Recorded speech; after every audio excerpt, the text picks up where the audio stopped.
Hello and welcome back to ADA Pulse, the community-funded news channel, keeping you up to date with all the news and projects that are in and around the Cardano ecosystem. And as we're community-funded, there is no coin shilling, paid promotion. We don't even discuss token price. We're just here to dissect information and deliver it to you in a way that's easy for you to understand. So please do remember to click the like button, hit subscribe, and hit that bell button so you can get notified as soon as we got content available. We've got a cool article up for today because we're talking about the JPG Store. So more specifically, here it is.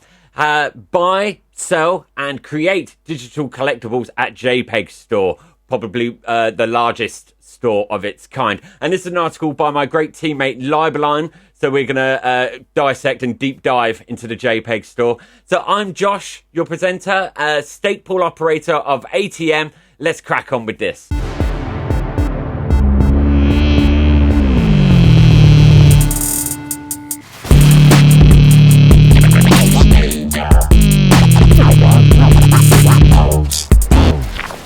Now, it's probably best to start from the very beginning. So, what is an NFT? NFT stands for non-fungible tokens, unlike fungible tokens. So, just to quickly describe the difference between the two, think of a fungible token like a £5 note or a $5 bill or whatever. It doesn't matter which one you have, it's always worth $5. So that makes it fungible. So, you can swap them, it's all the same. My children, on the other hand, are non-fungible. You can't just take my child away and replace it with another one. My one is unique, and that's the one I want. So so that's the explain like I'm five way of describing the difference between NFTs and FTs.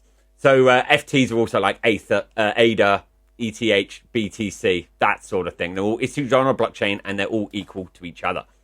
Now, NFTs are all managed and registered on a blockchain of sorts, whether it be Cardano, Ethereum, whatever. And it could be anything as well. It could be digital art, videos, or just music. Just to point out, I created the first music NFTs on Cardano, but that's another thing. But all that aside, there's also utility. So it can give you proof of ownership, or whether it's property, or even personal identity.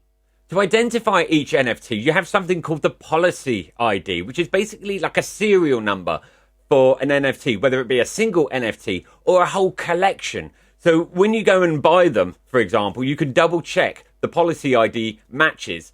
So that's the easiest way to work out whether what you're buying is fake or not. So, and while Ethereum is older than Cardano in the sort of dApp marketplace, it clearly leads it in terms of NFT count, token market capitalization, side chains, and the total number of dApps that are, kind of operating on that chain. So Cardano is growing rapidly and is coming a serious competitor to Ethereum in the NFT space. And there's three main reasons as to why. First, because Cardano develops NFTs as a native token on the blockchain, which allows anyone. You don't need programming language to create this, generate new tokens. Unlike Ethereum, which does require a smart contract. So you need like a developer to make them. Whereas, like I said, on Cardano, easy as hell. Second, Cardano is cheaper with transaction fees. As everyone knows, I don't need to go into it. I've done it before. Ethereum has a big problem with transaction fees.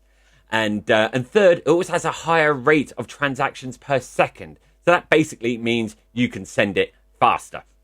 Now, the two previous advantages acquire their characteristic in Cardano's eUTxO registry model.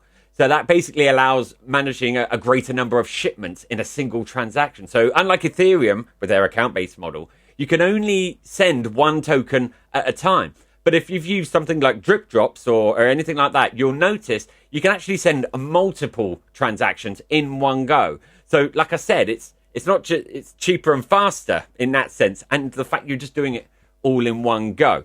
Now, according to Cardano Cube, check out this image.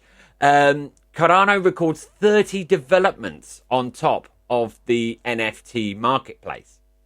Now, check out this image, because according to Open CNFT platform, more than 1.6 million NFTs have been sort of traded and sold. And that's in like the top 15 most active NFT marketplaces. And so that brings a total ADA value of around 563 million. Now here's another image I want to show you, because according to Cardano DApp Store, JPEG Store is the application that registers the most number of transactions. I was going to say that's at the time of this article, but it's leading the way. It's going to be doing it for a while. And as of right now, more than 240,000 unique wallets, 370 million traded volume, and more than 16 million royalties has been paid to artists. What is JPEG Store? Well, JPEG Store is basically a digital marketplace where you can buy, sell, and create NFTs using the smart contracts within it to handle all the interactions. And the protocol is all open source and published on GitHub for you to have a look. Now, in the early days of NFTs, the NFT holders had to use like end-to-end solutions, such as like escrow services, which are basically like PayPal. They're a middleman to handle transactions, and if there's an issue, it goes either way. But the JPEG Store solved this problem by connecting Cardano NFT holders, giving them a trustless trading service. So basically, NFT collectors can interact with each other through the use of their, decentralized infrastructure. And they support most formats that you use in the design industry. So that's JPG, PNG, SVG, and others. So the main features that draw people to the JPEG Store are probably these. So you have a friendly user interface, the filtering of features, royalties for creators, own artistic graphics of each NFT on each asset page, smart contracts that allow you to sell and receive assets in seconds, technical transparency with open source contracts, publications on the blog for technical updates, among other stuff that they published. Now, in other blockchains, royalties started to become very frequent. And so what the team did is they reported two changes in a tweet. So check these out. Purchases would require a JPEG Store signature, thus preventing a 0% royalty marketplace from using JPEG Store listings, protecting creators, and NFTs could not be migrated to a non-royalty paying contract. I mean, there was plenty of complaints from the community. I saw them for myself. So they decided to give that whole thing up quite quickly, which was pretty cool, I have to say. And they're working on a SIP, which is a Cardano improvement proposal, to help introduce a decentralized on-chain solution to manage royalties, essentially. How does it work? Well, minting is the process of turning a digital file into an asset stored on the blockchain. So yeah, it's called minting.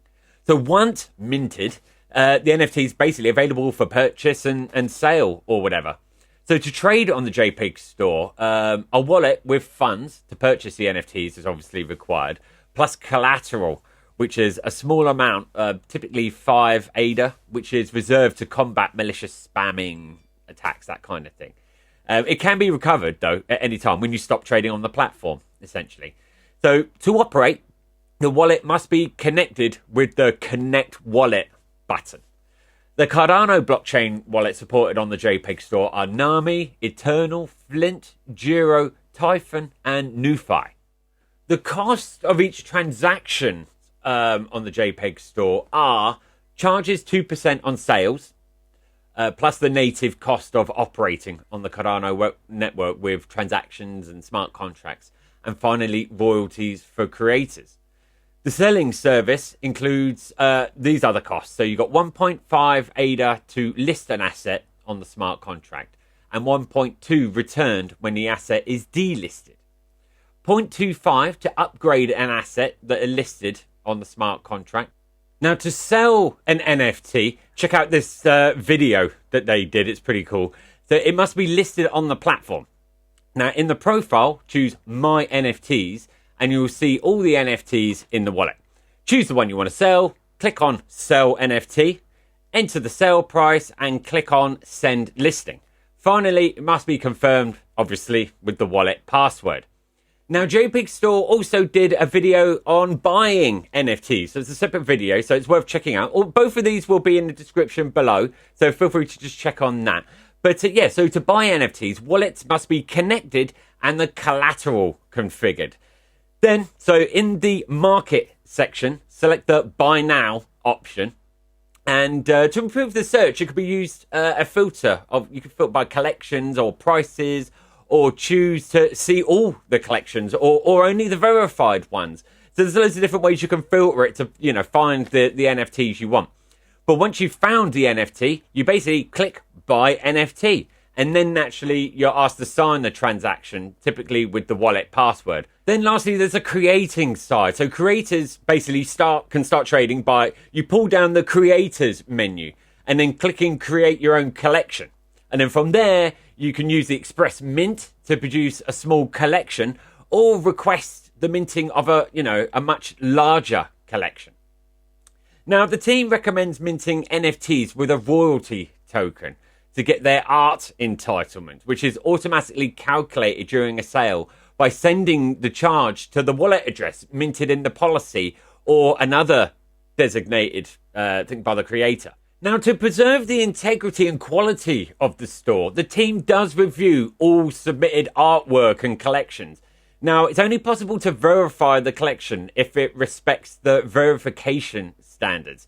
Otherwise, they'll basically just get rejected. Now, the reasons for rejection are whether it's pornographic or obscene content, violent material, plagiarized graphic material, stuff which incites hate or is offensive, which is suspected of fraud or deception, or that basically just could be the metadata is poorly structured. I'll also put a link down below for more information regarding the collection verification. Now, JPG Store will begin offering the option of purchasing NFTs with a credit card. And for this, it has partnered with a company called Winter. Now, the option does require the use of your email address, given obviously the KYC nature of credit cards.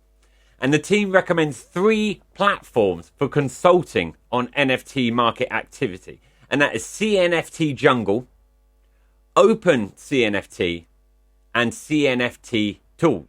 And if I full screen this, as you can see, the website shows 35 members that make up the team.